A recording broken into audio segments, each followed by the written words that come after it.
also there is Nanda, who becomes moderator for today.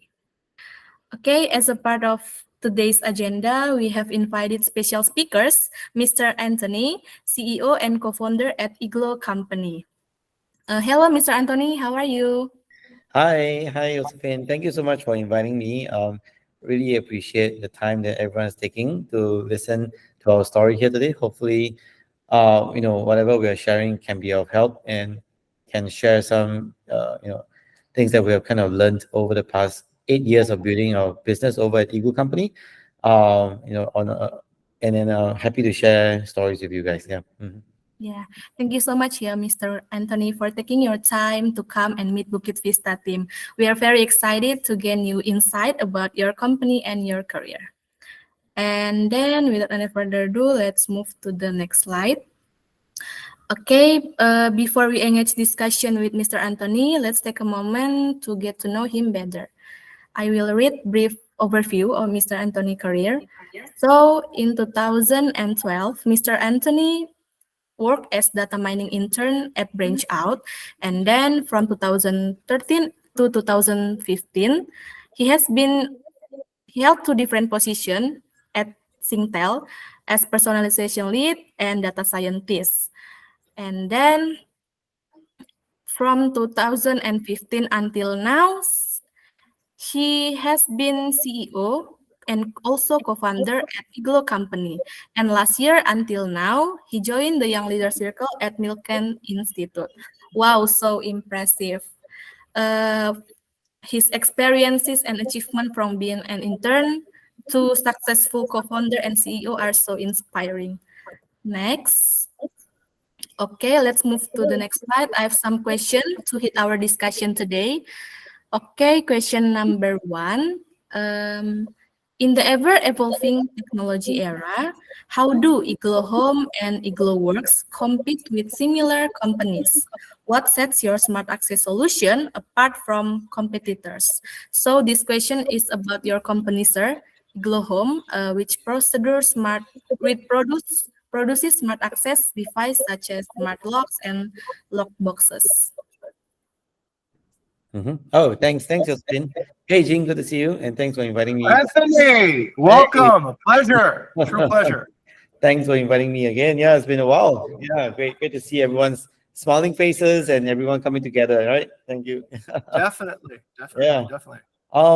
So yes, Josephine, thank you for taking everyone through kind of my short journey in my career. So been running Eagle Company for about 8 years already to today. When we first started, we were very focused on just specifically helping to solve one single problem, which was the Airbnb problem. As an Airbnb host, you need to always let people to check in your guests. And the challenge then was always figuring out when they're going to check in.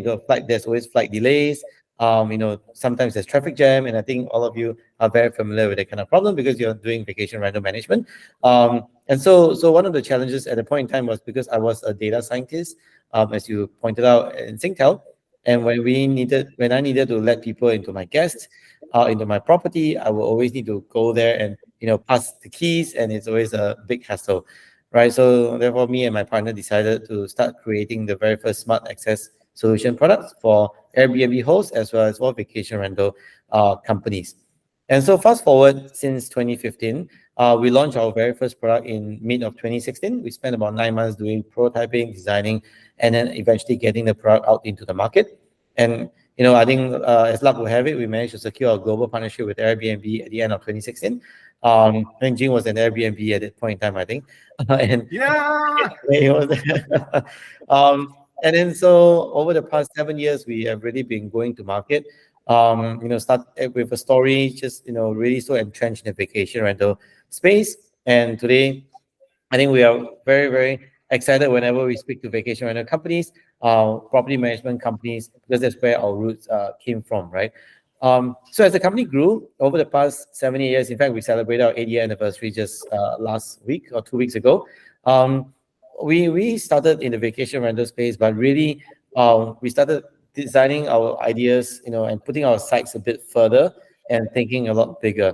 right? So our vision evolved from helping Airbnb guests manage their check-ins to really putting a vision out there to say that we want to create a world without keys.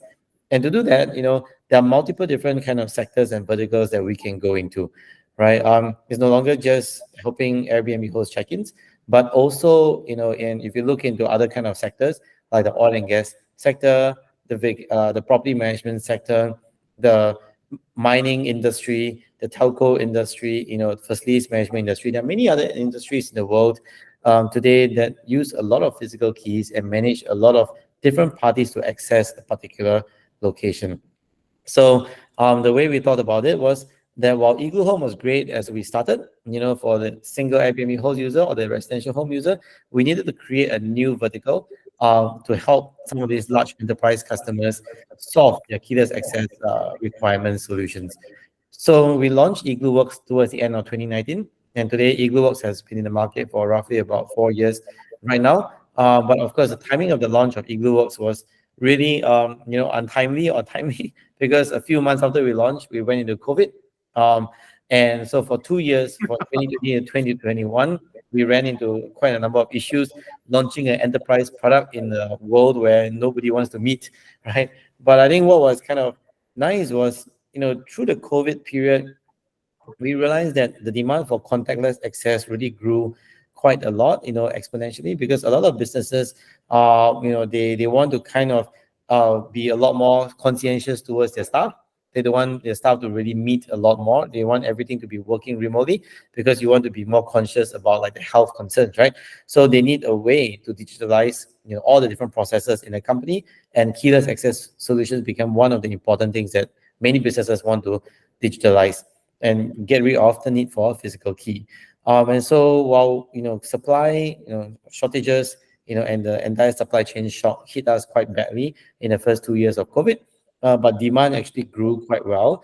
And in 2022, 2023, we came out from the pandemic with igloobox actually now one of the leading drivers of growth for the company. So today, how are we different from many other solutions in the market? You might see a lot of smart access solutions today, right? There are about 1,000 suppliers from China that can sell you smart locks and digital locks today. So I think what is important for us as a business is to really focus on the customers that we are very strong in, and not just create a product, but create an entire solution and experience for them.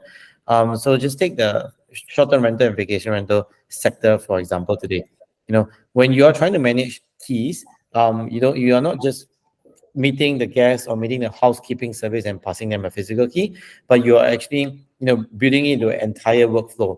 From the time when somebody interacts with, your platform, they're looking at the listing, and then, when they want to make a booking, when they make a payment, the entire workflow from the start of the user journey all the way to when they check out and they leave. This entire journey, you require multiple different touch points to get in touch with the customer. And it's not just only the moment when they check in, you pass them the physical key. So what we do is that we do a lot of deep integrations with many, kind of software platforms around the world. And so that we no longer just sell like a hardware, but we sell the entire experience. So the vacation rental industry is a very, there are multiple different solutions to create the entire user experience, right? And all these kind of solutions need to work seamlessly together.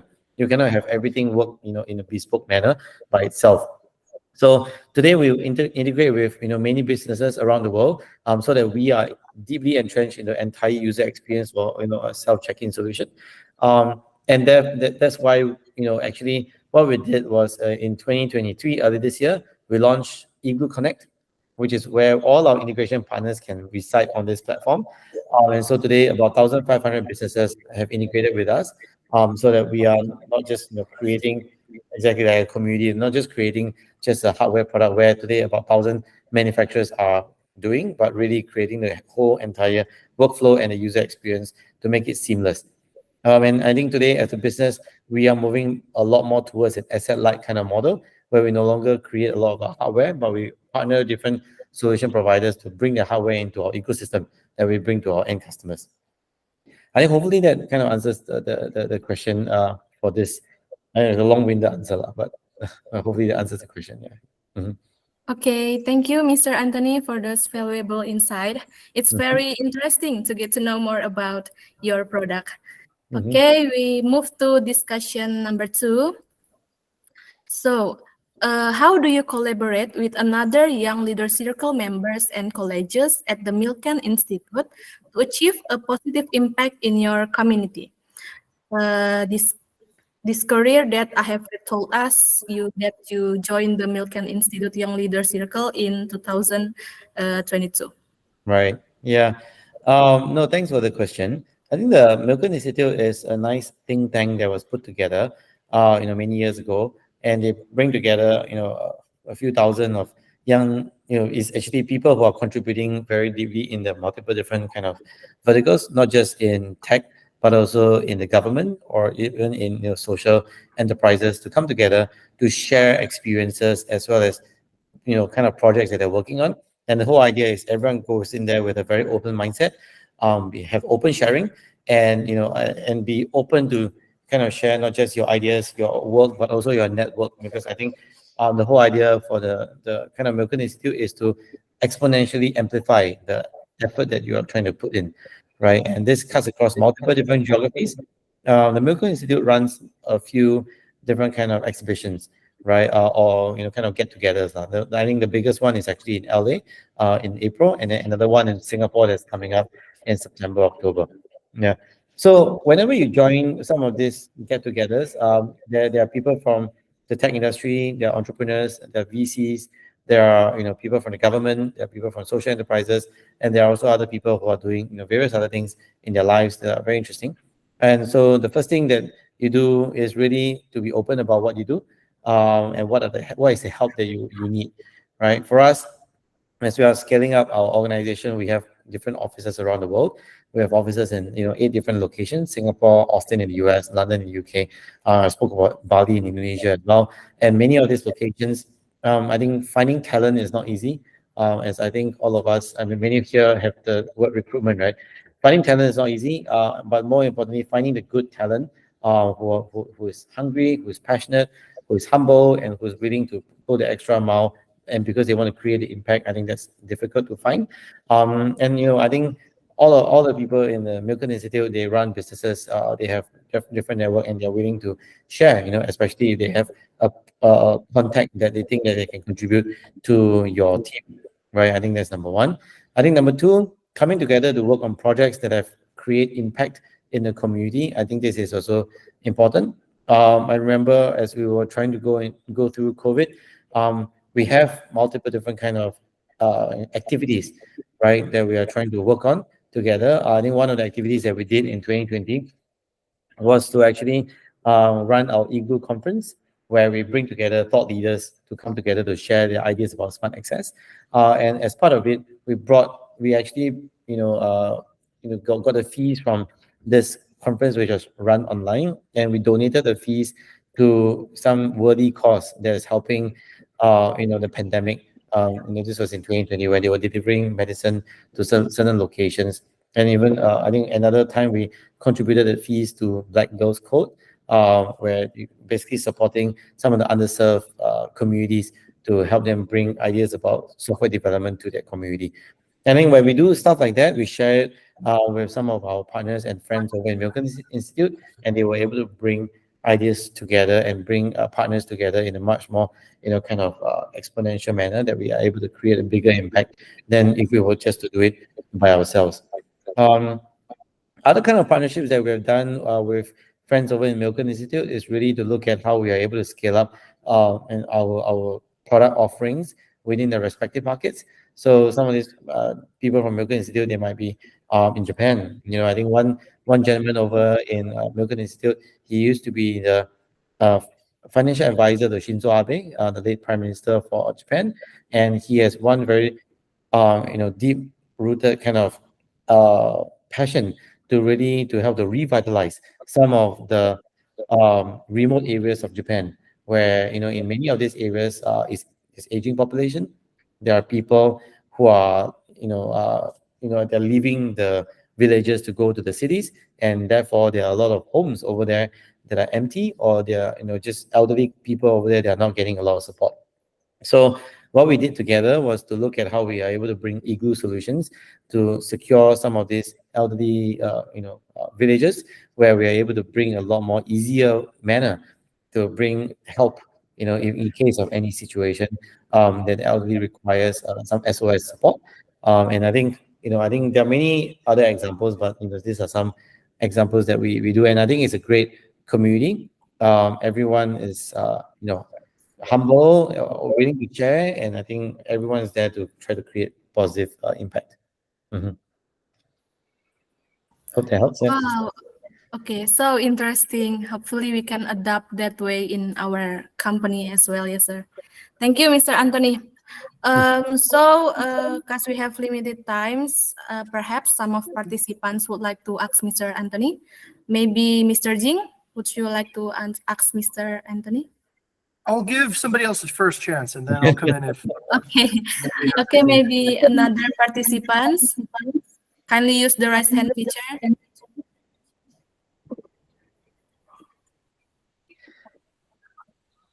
Okay, Kak Furkon. Okay, thank you very much, Josephine, for the floor there. Mr. Anthony, you said earlier about your journey during the pandemic, and I believe Igloo Home was launched like no longer than 2 or 3 years before the pandemic hits. I would like to ask how do you survive during the pandemic? What methods that you use to keep your company running? Right. Yeah.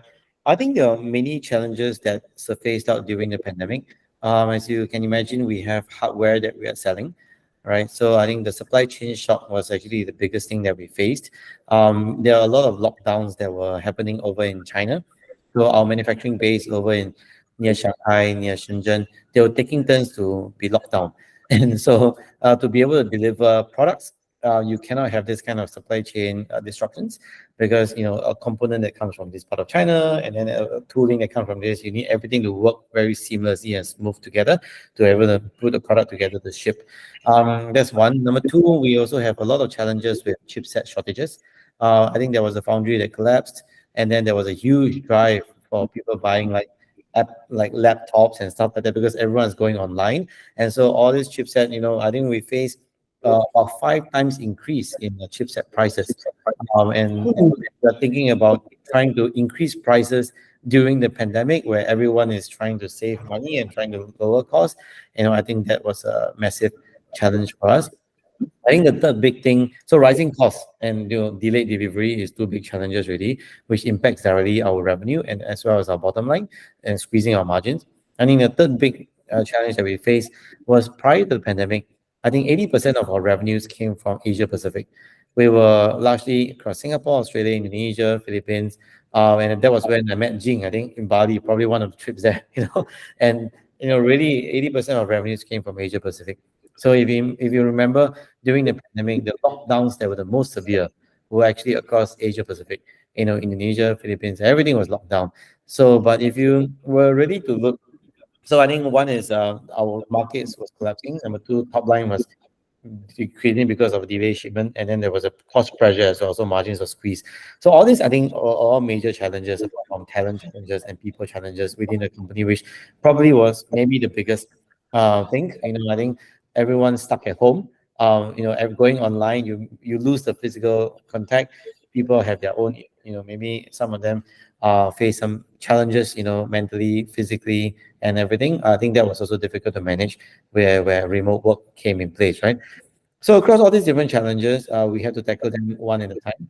I always say that, there's always challenges that, no matter whether it's pandemic or non-pandemic, it's how you react to it that's important, and what opportunities that you find. So I think the first opportunity that we found during this entire challenge was, number one, we noticed that the United States was open for business. There's no pandemic there in inverted commas. Dun, dun, dun. So everyone was running a business, right? And people were still filling stadiums. 50,000 people would go to a stadium to watch a baseball game and stuff like that. So we needed to figure out a way to quickly pivot the organization away from our dominance, or at least our concentration in Asia Pacific, but really into some other markets where we don't have a lot of concentration risk in. And US was number one market that we looked into. Number two was really Europe. Similarly, I think some of the major markets like UK, also, I think they were also pretty open for business. So we bit the bullet. I think we pivoted the business. We set up our team over in US in Austin, Texas. We worked with the Singapore government to identify a location to set up in the US, and Austin City Council was actually the most welcoming for us. So in the height of the pandemic, end of 2021, we went over there. This was actually before vaccinated travel lanes were set up. So personally, me and I think two other people, we took a bit of a health risk. We're flying over there. We armed ourselves with a lot of masks. Um, landed over there. We reconnected with a number of business partners over in the US, and we realized that, yes, while a lot of all the businesses are still open, but there were a lot of trends in the US that were growing very quickly. Driven by the move towards remote working. There were a lot of people leaving the major cities like California, New York City. They were moving over to like cities like Austin, and Nevada, and many other locations where you would not think of setting up a family before that.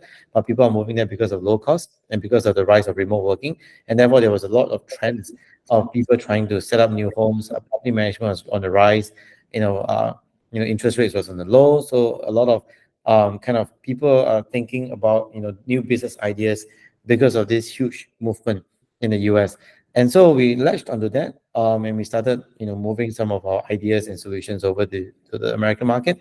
And I mean, today the American business roughly contributes more than 50% of our business at the moment, and it's continuously driving the growth of the company. I think number two, while we kind of looked at the growth of certain markets, we also needed to settle the scaling up problem, right, with our manufacturing base. So we started to open up factories over in Korea, as well as open up our partners over in Vietnam as well, so that even if China were to have continuous lockdowns, Vietnam and Korea could be our backup, where we could still continue to ship products. That was also, I think, a major challenge that we kind of went through in that process. And I think the third major challenge that we spoke about was also the people challenge, which probably is the biggest one, because strategy can always change, but it's the people who drive the execution behind it. So we took the 2 years during the pandemic to really take a hard look at our internal core values and our reflect upon what we stand for as an organization. We set up our first core values in end of 2020, roughly about almost 5 years into the company. Probably too late, but we put something down on paper anyway. And then after we set the first set down, we kind of iterated through it, thought through it, and then we came up to another one, which is end of 2021, which is the one that we continue to use today. So the core values that we abide by, it spells out this acronym called HEART, HEART, and that's really kind of embodies the way we approach problem solutions and also the business. We always tackle things with heart, right? A bit cheesy, but I think it works so far. And the HERT stands for stand for having fun. Everything we do, you must enjoy what you're doing, and always take all challenges with a pinch of salt. Always smile at the end of the day, right? E is empathy, to always take a moment to step into the shoes of the other person before you think about your own opinions and everything. A is a bias towards action. So always think about don't always overanalyze stuff. Sometimes just taking a step and do it is more important than overthinking. Like that's how we set up our Austin, Texas team, right? We didn't analyze whether there were issues traveling there. We just went and kind of save the company from that front. R is being resilient and resourceful. I think there are a lot of stories that you guys can probably relate to as well. R is resilient and resourceful. I think when there's challenges, there's opportunities, and it builds your resilience, and it's that kind of mindset that will pull you through. And T is teamwork. The no man is an island. Everyone comes together. So I think with this core value and many stories that we had gone through over the past 2-3 years of the pandemic, really helped the people who stay. There are people who left, of course. For the people who stayed, to come together, and now we can chart the next number of years forward with this new kind of mindset. And I think that pandemic is like a crucible of fire that really compressed and pushed a lot of pressure on a whole lot of people. And those kind of the team that came out from it really shape a new form of igloo company or igloo homies and igloo spirit as we know it today. Yeah. Wow, that's very inspiring answer, Mr. Anthony. As much as I would like to do so much follow-up questions, but I think I need to give the floor to somebody else as well. Yeah, so I will give it pass to Josephine again.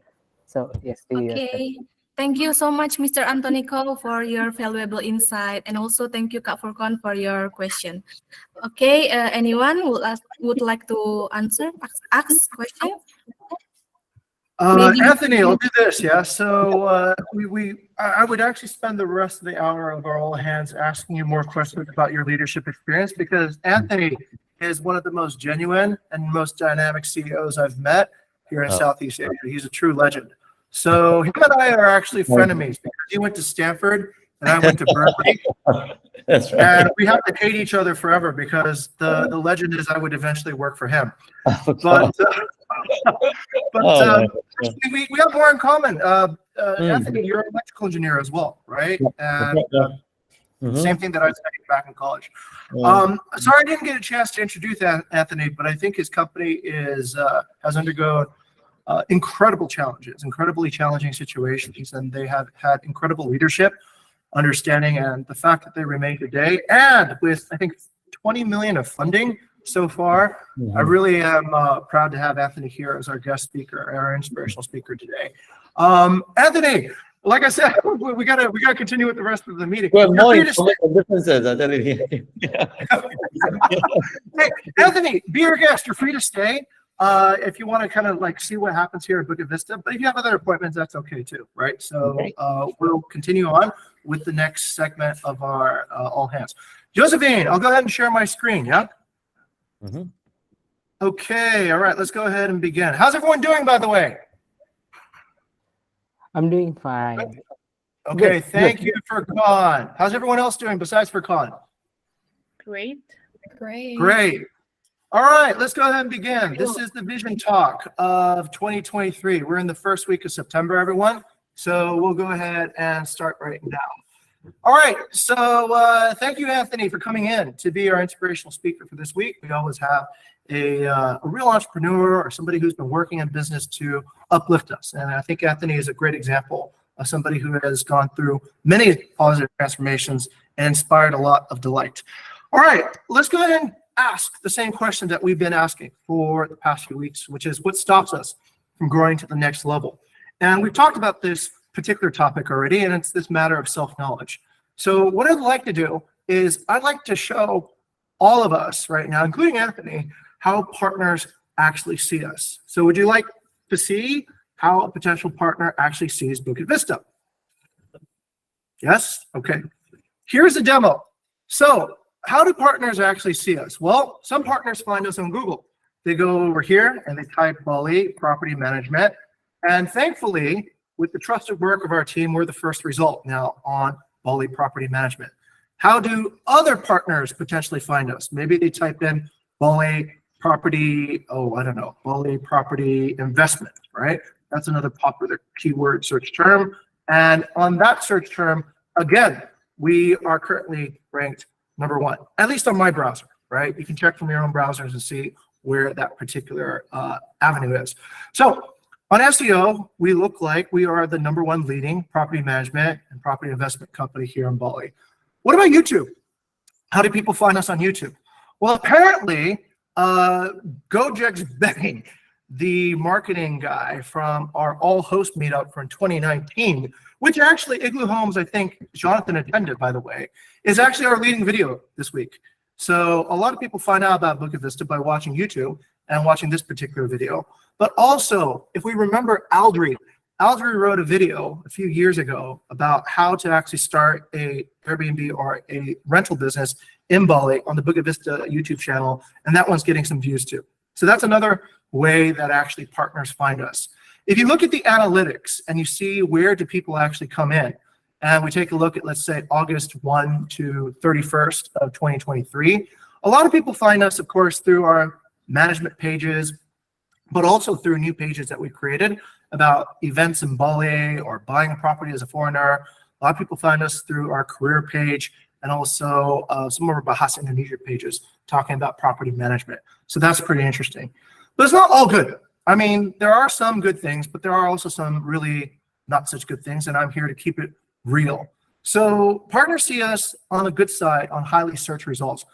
But as I was going down to the beach today, I saw this. This is also how partners see us, broken up signs at Villa Arendra, which is just down the road from us, right?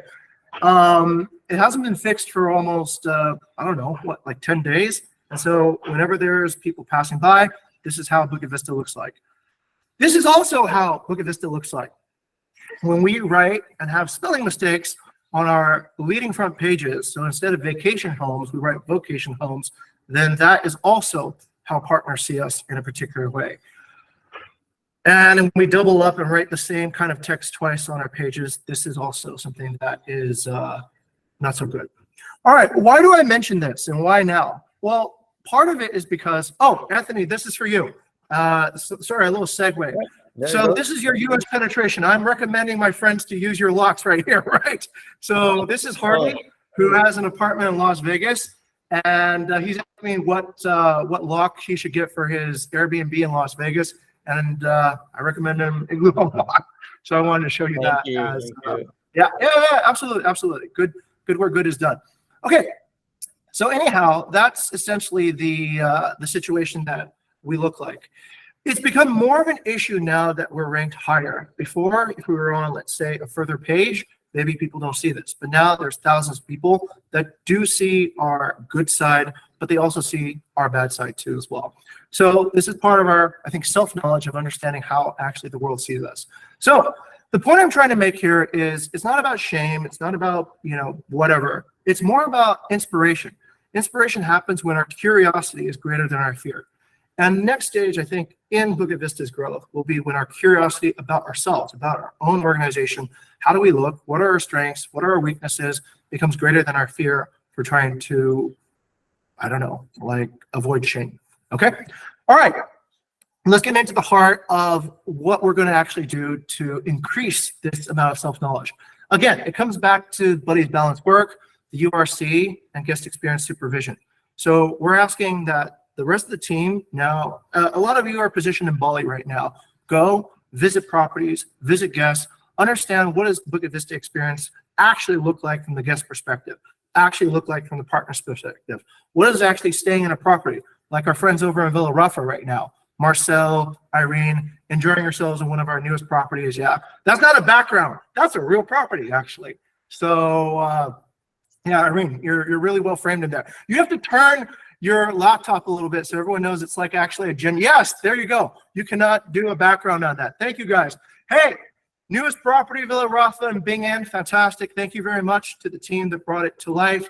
They're doing the test visit now. If you want to come to Bali, you can also go on Instagram and be an influencer and show everybody what kind of cool properties you stay in. All right, anyways, we're trying to get more people out in the field experiencing these properties so that we can, as a company, improve our self-knowledge. Now, let's talk about the roundtable talk. Last week was pretty simple, not that many guests, but we did get our old partners from Asia Exchange. Asia Exchange is only one of the largest travel abroad programs in Europe, and they send tens of thousands of students to over 16 locations all over the world for study abroad programs. The two founders, Harry and Thomas, who we met drunk at a pool party many years ago in Kuta, decided to come to our office to share bread and eat Indian food. There's their names, Harry and Thomas. Thank you, I think, to who put that together? Was it you, Chinta? Somebody wrote that in a really nice side. I think it was Chinta. So apparently I had an artwork there. So that's me with the rice bucket, I guess. And that's Irene serving wine in our actual wine glasses. And I look like I'm about to take a poop or something right now because somebody's asked me a hard question. So that's why I'm squinting my eyes there. Nobody is laughing because they're getting bad reviews on the employment journal. I know. It's okay. It's only for your positive benefit, right? You don't have to laugh at my jokes. I'll remember who's not laughing right now when I review this, and I'm going to be a little bit extra hard on you on the journal. When I retire from Bukit Vista, I will be a stand-up comedian at Deus. I will bring in the crowds. I'll be known as the best stand-up comedian here in Bali. Only Bali though, because I don't plan to go anywhere else. Anyway, all right. So this is my wife who's taken on a second career as an expert naan maker. She went from making really crappy naan to actually pretty good naan now.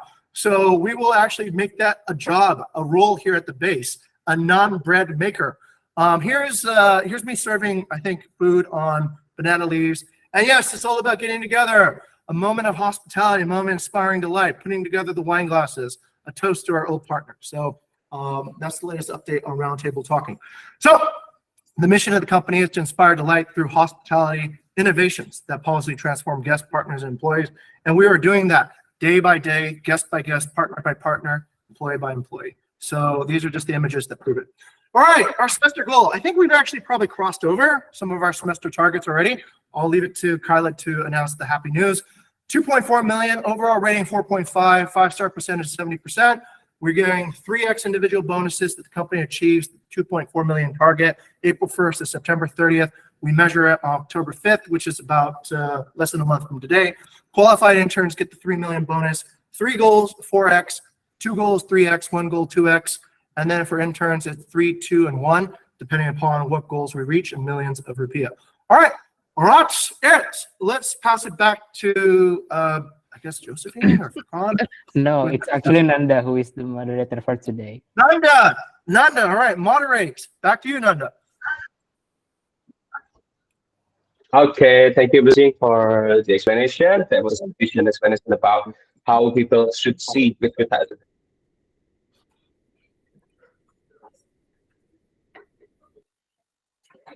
Now, because due to the time duration, we have to move on to the.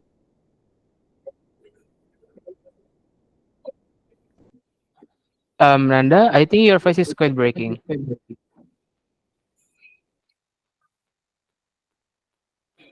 Okay. Okay. What about now, Kak? I think it's better, but I think let's move forward into the next session, which is an Airbnb Insight dashboard from Irene. Yeah, Irene will present it to all of us. Okay, thank you, Furqan. Can the host help me to share screen? Okay. Josephine, can you help Irene to share the presentation that she has attached there? Okay, Kak. Okay, thank you very much. Thank you very much, Josephine. Pardon me if my voice is cracking. It's not because of the signal, but it's just a sore throat that I got. But yeah, I hope you guys can hear me clearly from this one. It's on the top of that. Yes. No? Yes, it's Airbnb Insight dashboard. Okay.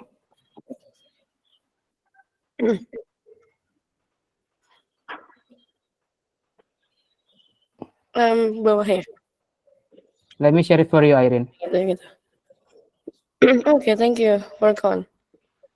So for this week Airbnb Insight dashboard, I think we did well in maintaining the scores. The first one is the communication. Next, Kak Furqan.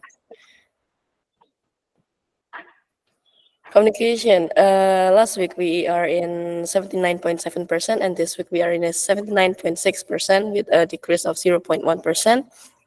And next, we are in accuracy. In accuracy, we maintain in 77.1%. And then next, check-in. Last week we have 81.3%, and this week we are in 81.5% with an increase of 0.2%. Congrats. And location. Last week we are in a 72.2%, and this week we are in a 72%. I believe this also because of several pinpoints that we have on Google Maps has disappeared. Just like Gato, we already created Google Maps there, but it's not available now. So I think some random people just delete it, and we are working on to have higher accuracy on the locations. And next, Capricorn.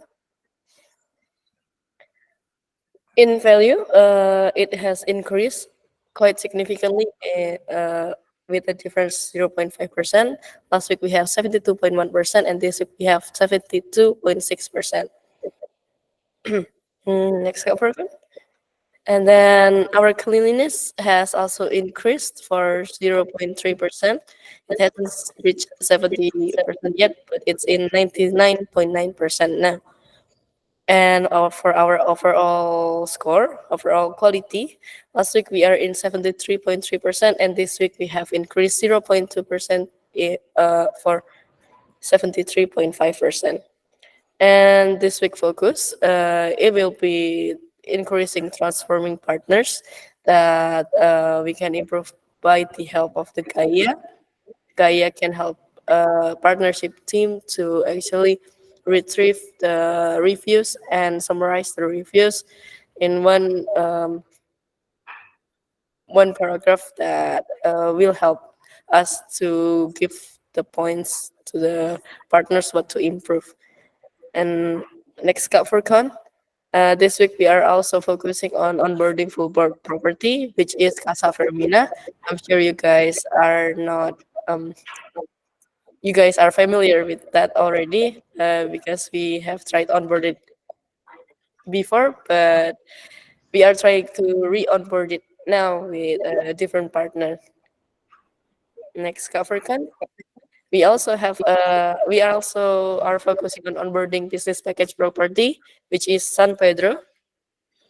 And yeah, the onboarding process will be for around 2 weeks. So those are things that we are going to focus on.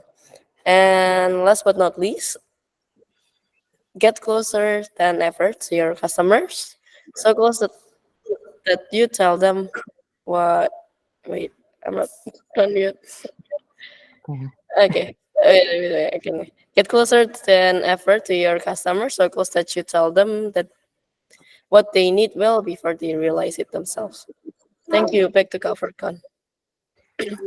Okay, thank you very much, Irene, for sharing some Airbnb inside dashboards. It's worth knowing that we increased, yeah, from our last week inspection. So it is a very, very good improvement. And let's move forward into the weekly mission inspiration here. And today is September 5th. And let's see the first inspiring weekly inspiration news from our guest side. I will call Ngurah Raditya. Ngurah Raditya, are you here? Offline. Okay, so Kamarsa, can you proceed? Okay. So this is the story about our first guest on Villa Gatos, the new onboarding property. So as we have a target for conversion rate, review conversion rate, the rating itself, we sent our team, Radit and Amanda, to kindly host the first guest. So we're trying to inspire them by giving some lunch, a burger actually. So you can check the photos, and it converted into a 5-star review. So it's very great. Wow, very, very good. Yeah, I believe this is Amanda, right? Yep. Amanda from our operations professional. Amazing, amazing. Thank you very much. Kamarsa for sharing that. Okay, let's close the photo and share the second news. Is Amanda here? Hello. Okay, Amanda, your turn.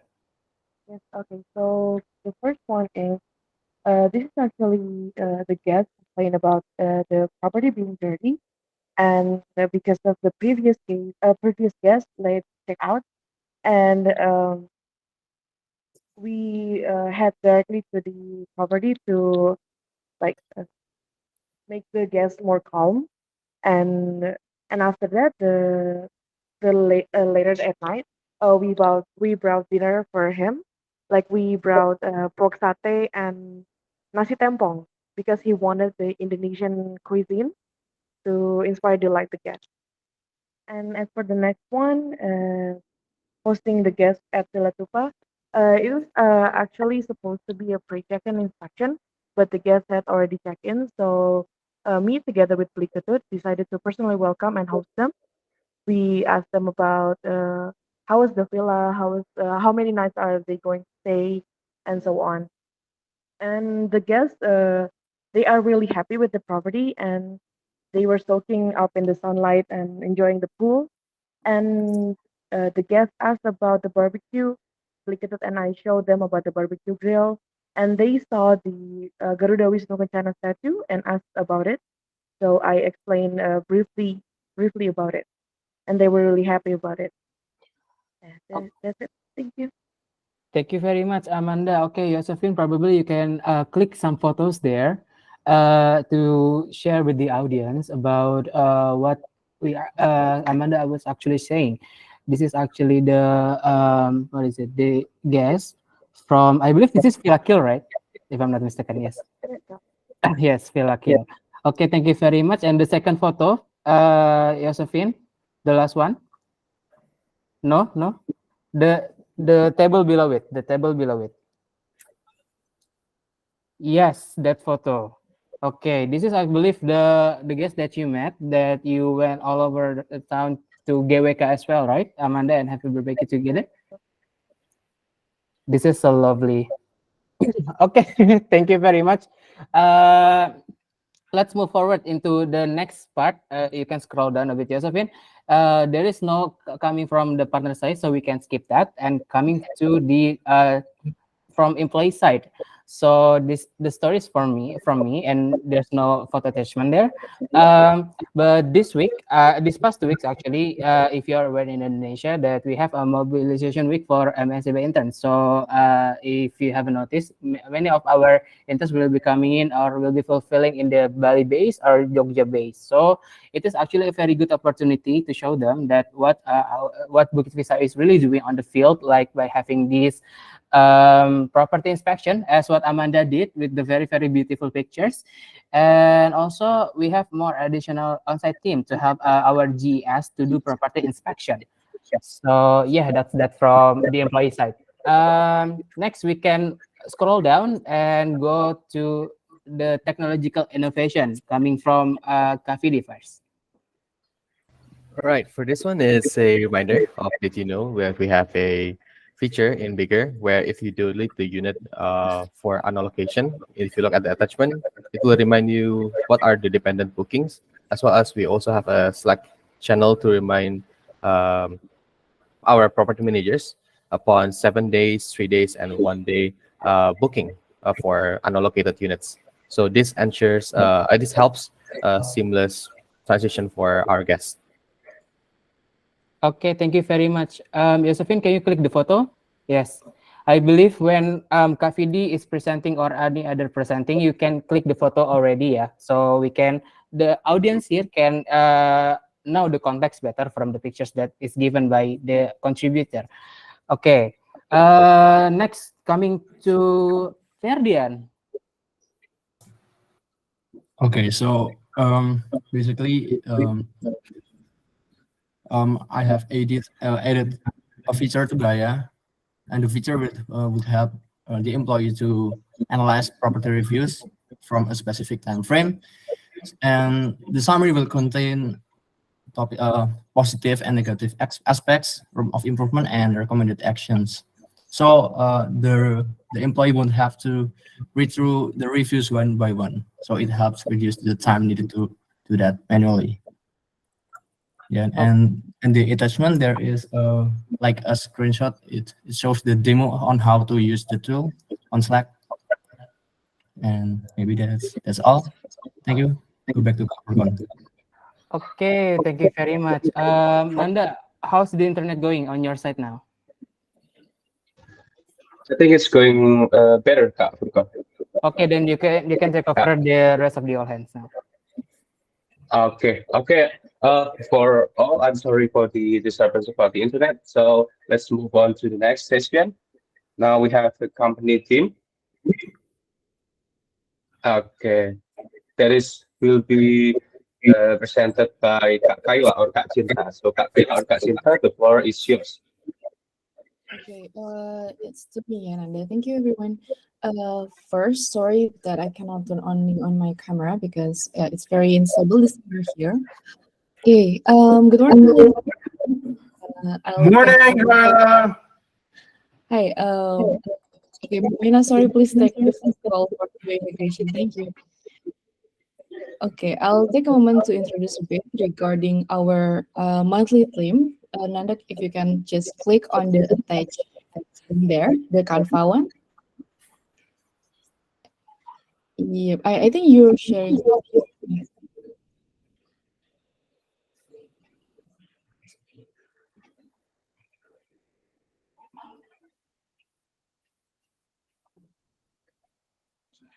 Okay, okay, thank you. All right, so as most of you are already aware, last week we celebrated the remarkable achievement of surprising our revenue targets. If you remember, on our Discord channel, many of us took time to acknowledge the individuals who made significant contributions to our success. With that in mind, allow me to present our monthly theme for September, which is accountable leadership. These inspirations actually come from our esteemed leaders, including figures such as Mr. Jing, Mas Bayu, Kalilis, Marcel Bella, Kofidi, Mas Geni, and Kak Shelin. These individuals have consistently showcased the courage to lead, take responsibility, and make bold decisions. So, what is accountable leadership, or what revolves around it? There are three principles that actually I'd like to empower for us to walk moving forward, starting on this month. The first one, encouraging everyone the scope of their responsibilities to lead with courage and integrity. Second one, cultivating a culture of confidence and accountability where we take ownership of our actions and choices. And the third one, empowering those who excel in unfamiliar or challenging situations to make bold decisions. Collectively, I believe, as proven before from the past month, this principle will serve as our compass, guiding us toward growth, fostering collaborations, and enabling us to achieve our objectives. Okay. Thank you. I believe this one is for Kon, sharing the screen. Okay, moving on to the September target. Okay, we have set the 500,000 US dollar for the minimum target and a stretch target that will be announced later. The 5-star and overall rating remains the same, which is 70% and 4.5 for the minimum target. Moving on to the achievements, we have achieved a total of 532,774 US dollar revenue for August, which is around 100%.52. So it's exceeding the minimum target. Again, congratulations for everyone. For the starting revenue for September is quite good. Currently, we are at 328,114 US dollar. So it's about 47% availableness to sell and 171,851 more to hit September revenue target, the minimum one.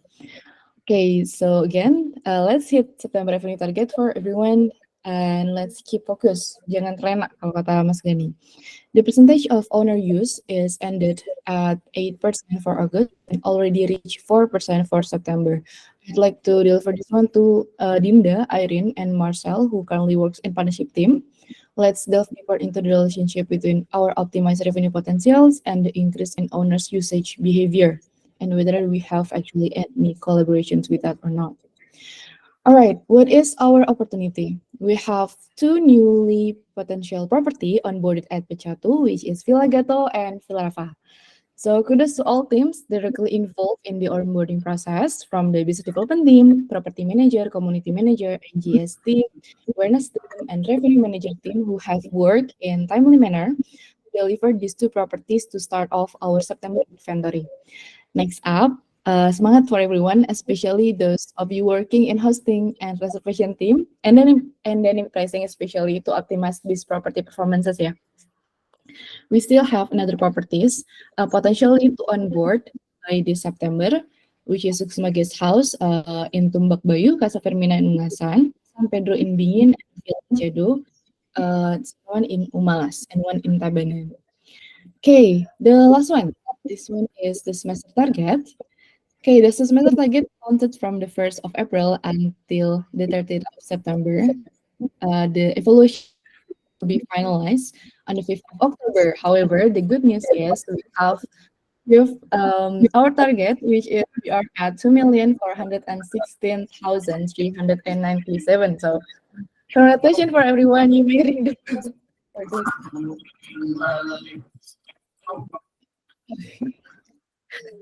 All right. We also have achieved the 5-star rating, which is at 73.5. And the overall rating itself, as announced by Mr. Jing before, is 4.6. Okay, I believe that's all that we have for now. Please looking forward to the stretch target for the September revenue that will be announced later. And back to you, Nanda. Thank you, everyone. Okay, thank you so much for the explanation, Kak Kaila. So we move on to the next session. Here we have promotion and new employee. Okay. Okay, this is Um, okay. Thank you, Nana. I'll just take over. So this is just a quick announcement that we have some new, not some new familiar faces like coming back to the company. So actually last what day is 1st September? I forget. So on 1st September we have Ganesh and Thea back from their KKN and ready to roll with our content team in awareness. Yay! And as for today, you also see one familiar face like since this morning. So we have Krishna back from his KKN and Scriptsy duties, and he is also ready to roll as the assistant hypervisor. And Welcome back, Krishna. yeah, welcome back, Krishna, as well as Ganesh and Thea. So later on, I'll ask you guys to prepare like a pretty photo for to be like made your BV avatar. Okay. So once again, welcome back everyone, and let's do this. Let's go. Okay, back to Nanda. okay, thank you Kak Shelin, and welcome back kakak-kakak semuanya. And then we move on to the next session. The next we have core value recognition. So for to whomever this presentation belongs to, the floor is yours. I'll go first. I'm recognizing Erica. So if you can open up that slide, it's actually pretty, it's a perfect picture. So this is what Erica did. Erica worked on this particular deal with Casa Fermina for months. And as a result, at the end, she got nothing but failure because the owner sold the property to another person. But she failed fast, she never settled, and she kept the relationship with Alex, who's the gentleman here. And Alex introduced Rob, who had 2 villas, in fact. So Erica got 2 deals from a client that was actually a non-client. But I thought that was a really good example of failing fast and never settling. And there you have fail fast right above Alex. It's the most perfect shot I could ever ask for. You guys see it? Okay, anyways, whatever. Okay, next.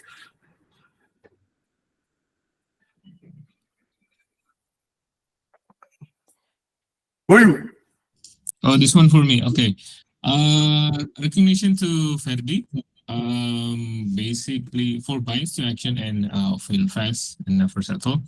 Ferdi is a new team member.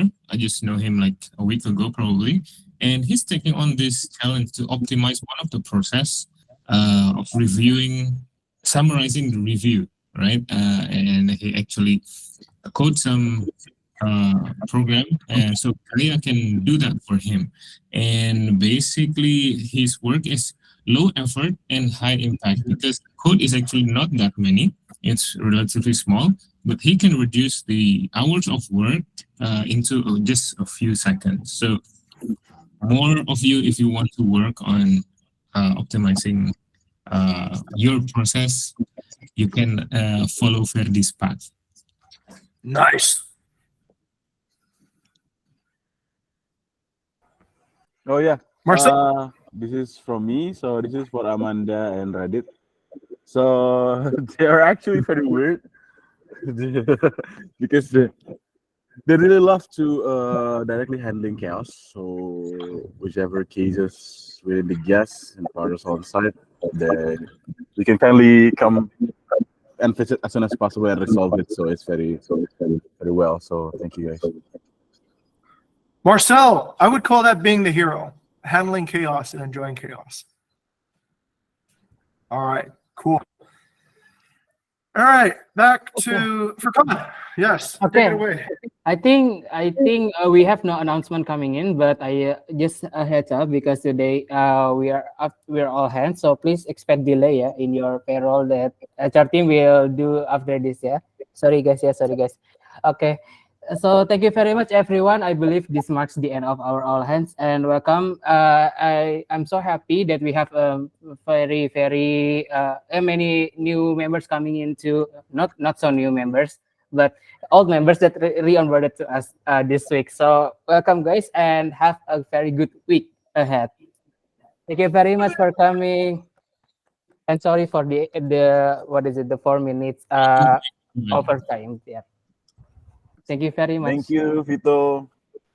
Thank you, everyone. Thank you, Semangat. Nadia. Okay, let's do a debrief for Nanda and Josephine. Yeah. So Let's go to- Furkan, Yes, I think we can go to the Discord and end this meeting right now. all right, yeah, let's do it. Okay.